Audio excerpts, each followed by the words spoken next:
This is Hannah and Troy. Hannah and Troy were preparing for one of the best moments of their lives, having a brand new baby girl. They did everything to prep for this child. They painted the nursery, they built the crib, they took all of the classes.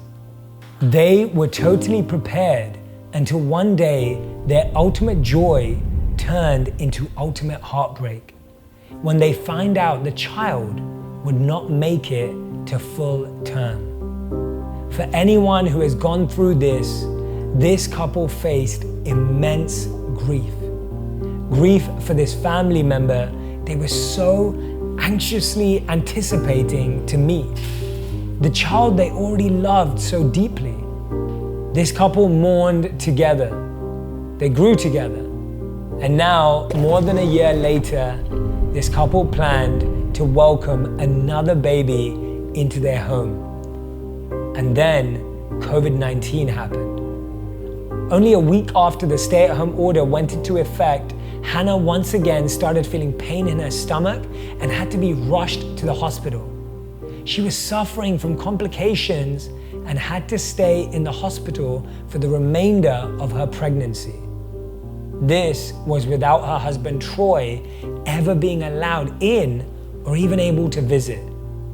This broke the both of them. They were afraid about what was going on in the world, and they were afraid about their unborn child and what would happen to him. Troy couldn't be there to support his wife or son, and Hannah feared she'd have to undergo the pregnancy and all the complications all on her own.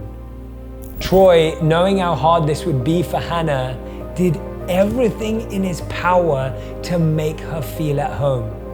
You see, every single morning of their marriage, Troy had this habit where he would text his wife Hannah, "Good morning, my beautiful wife."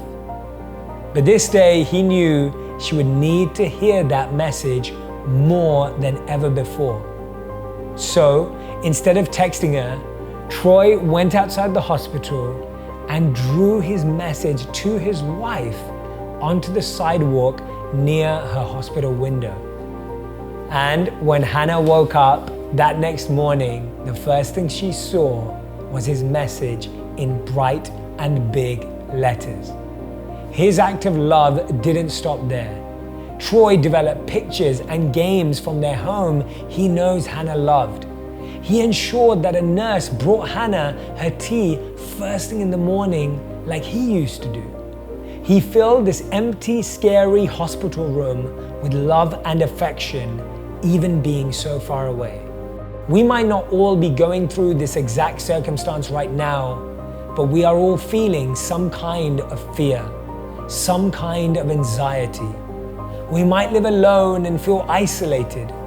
We might have family who we can't see but desperately want to. Remember this, love can be present whether you are physically there or not.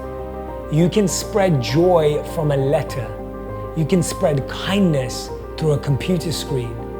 You can spread hope through a wave from a window. You can spread love through a chalk message on a sidewalk. This virus will not and has not stopped love. Spread the love you want to see in the world today. If you want even more videos just like this one, click on the boxes over here. And if you want to continue seeing these kinds of stories, you can subscribe by clicking the link right here.